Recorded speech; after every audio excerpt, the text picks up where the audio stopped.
Okay, so this is going to be a time-lapse video of the construction of my Tuxedo 9,000-pound four-post lift. I had to drive down to Indiana to pick it up. It's a big lift. It's a heavy lift. I needed my tandem axle car trailer to haul it back. Hauling it in the rain, we had to cut this cardboard off almost immediately after this photo was taken. So anyway, I went down there. They loaded it on with a forklift. I had to unload some of the components. This is my floor jack, or my bridge jack. Had to unroll that with my tractor because everything is really heavy. It's crazy heavy. I had to call all my neighbors and they all showed up and helped me unload this damn thing. And then we got started. My brother-in-law John came over and we built it. It took a while, so here's a video. One thing I can say is I've watched a number of other YouTube videos about people building their Tuxedo 9,000-pound floor lift or assembling their Tuxedo 8,000-pound floor lift. And a lot of them, they're like, hey, we started building it and then we discovered we fucked up because we didn't read the directions. Like several of them do that. So let me explain this to you. Read the directions and then read the directions again. Read them a third time, then start assembling. I was very careful. We had one problem, which I'll detail in a minute, that was confusing. But other than that, we followed the instructions and we built it. Just two guys in a shop. The posts are heavy, took a little work, lifting and moving things around. Like I said, everything on this is crazy heavy. You saw I had to use floor jacks to move things. It's a bitch. But yeah, read the directions several times and then follow them, and you'll be just fine.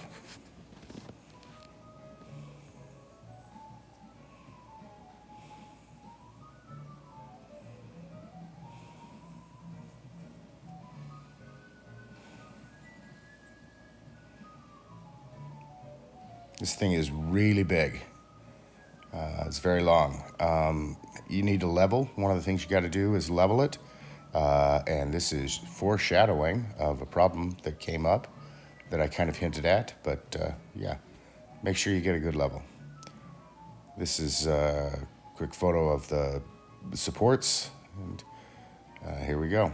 More assembly. I'm putting the pump on. Even the pump is heavy. Took a lot of work. So anyway, you got to get all four sides level. You adjust the cables to get everything level. Move each corner one bit at a time. And it takes a while to get it exactly perfect. And you got to be careful. You got to do it right. And so there you can see me checking every single angle, tightening every single bolt, loosening, adjusting cable height to make it perfectly level. It's critically important that this is level.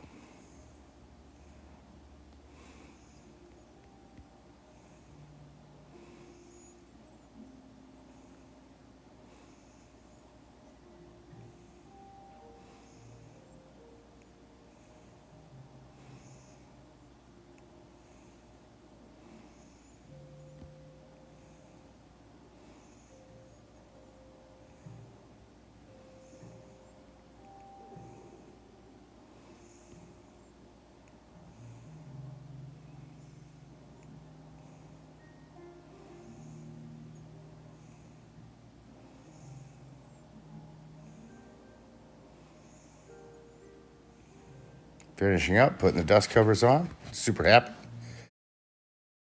So one of the things that the instructions are not entirely clear on are the top cap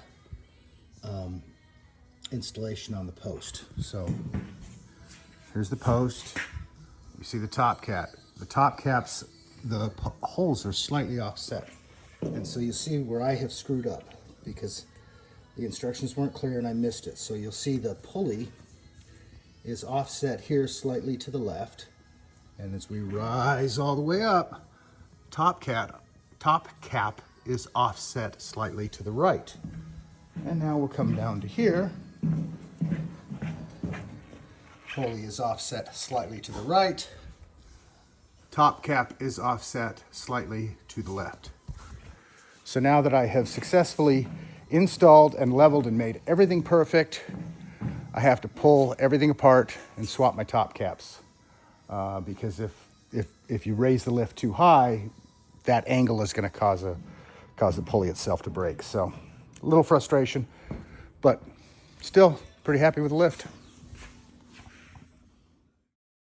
So after I got the top cap issue resolved and re-leveled the lift, which took hours, then the last thing I did here, well, this isn't the last thing, but the last thing for the assembly, so I went ahead and I installed the casters. And so these casters, you kind of put them together, and then you get them greased and lubed, and then they mount to the posts. And once they mount to the post, then when you lower the lift pushes down on the casters, slightly raises the post, and oh look, you can move the lift. So my brother-in-law, my nephew came over. We got the lift positioned. Then I spray painted these plates and slid them underneath to spread the weight out.